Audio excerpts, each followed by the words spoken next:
Hello everyone, আসসালামু আলাইকুম। Welcome to my new blog. শুরু করছি সকাল থেকে। আমার মেয়ে তখন ঘুমেছিল।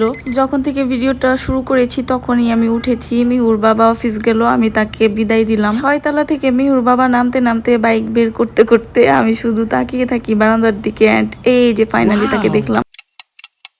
এটা হচ্ছে চোখের শান্তি, মনের শান্তি। সে যাওয়ার সময় আমি এভাবে দাঁড়িয়ে থাকি তাকে দেখার জন্য। যাই হোক, মিহু ঘুমাতে ঘুমাতে ওর জন্য আমি সাবু ভিজিয়ে রাখলাম। আর মাঝে মাঝে আমি বারান্দায় গিয়ে সবকিছু উপভোগ করছিলাম, প্রকৃতি দেখছিলাম। এরপর ফ্রেশ হতে হতে মিহু উঠে গেল। এখানে আমি ফ্রেশ হচ্ছি। এই যে আমার মেয়ে এসে একটা মোড়াতে দাঁড়ালো, দেখতে পাবেন না, অনেক ছোট। এসে এখানে দাঁড়ায় পড়ছে।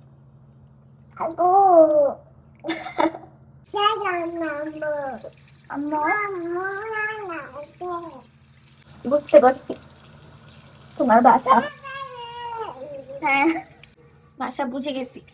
তো আমার অনেক কাজ ছিল, এই জন্য তাকে মোবাইল দিছি। আসলে মোবাইলটা দেওয়া ঠিক না, তারপরও কি আর করার, কাজ তো করতেই হবে। যেহেতু বাবু নিয়ে একা একা সব কাজ করি, মাঝে মাঝে মোবাইল দিই। তো এরপর মিহুকে আমি রেডি করছিলাম, চুলটা বেঁধে দিচ্ছিলাম। খুব দুষ্টুমি করে, চুল বাঁধতে দেয় না। তারপরও অনেক কষ্টে তার চুল বেঁধে দিলাম। এরপর মিহুর জন্য ডিম পোচ করব, ডিমের অমলেট যেটা বলো বা পোচ বলো, যাই বলো।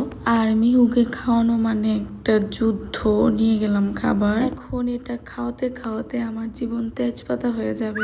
তারপরও কি আর করার, আমারই তো সন্তান। এখন যা খাইছে আলহামদুলিল্লাহ। আমার তো রান্না বান্না করতে হবে, কারণ দুপুর বেলায় মিহুর বাবা চলে আসে। দুপুর বলতে 2:30টার পর সে আসে, সেটাই আমার কাছে দুপুর, কারণ এসে সে দুপুরে খাবার খায়। এরপর আমি আমার বিজনেসের কিছু কানের দুল শুট করলাম, ছবি টবি তুললাম, একটু ভিডিও নিলাম। এই সমস্ত কাজ আমি করেছি। মিহুকে ঘুম পাড়ানোর পর সে দুপুরে একটু ঘুমায়। এখন আমি চলে যাব রান্নাঘরে। এখন রান্না করতে হবে। রান্না করার সময় কিছু কথা শেয়ার করি আপনাদের সাথে। এই যে এখন যে সবজিগুলো দেখতে পাবেন, আমার হাজবেন্ড অনেক অনেক সবজি আনে, কিন্তু একটা সবজিও খেতে চায় না। তারপরও সব আমি খাই, সব সবজি আমারই খেতে হয়। দুপুরে আমি করেছিলাম শুটকি ভর্তা। আমার হাজবেন্ডের শুটকি ভর্তা খুবই পছন্দ, তার থেকেও বেশি পছন্দ আমার।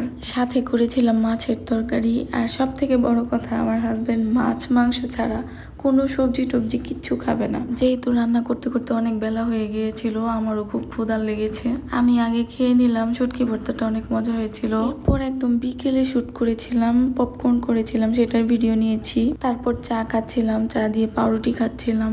আর আকাশটা দেখো কি সুন্দর অ্যাস্থেটিক লাগতেছে। এই ওয়েদারে চা খেতে খুবই ভালো লাগে। তারপর সন্ধ্যায় করেছিলাম একটু পিৎজা। আমার পিৎজা খুবই পছন্দ। পিৎজাকে সাজাতে গিয়ে আমার আশেপাশের পরিবেশটা একদম নোংরা করে ফেলছি। ওভেনটা নিচে রাখার একটাই কারণ, আমরা যেহেতু নতুন বাসায় উঠছি, নতুন সংসার, আমরা কোনো ডাইনিং টেবিল কিনতে পারিনি। সবকিছু আস্তে আস্তে হবে ইনশাল্লাহ, তোমাদের সবার দোয়ায়। আজকে এই পর্যন্ত, আল্লাহ হাফেজ।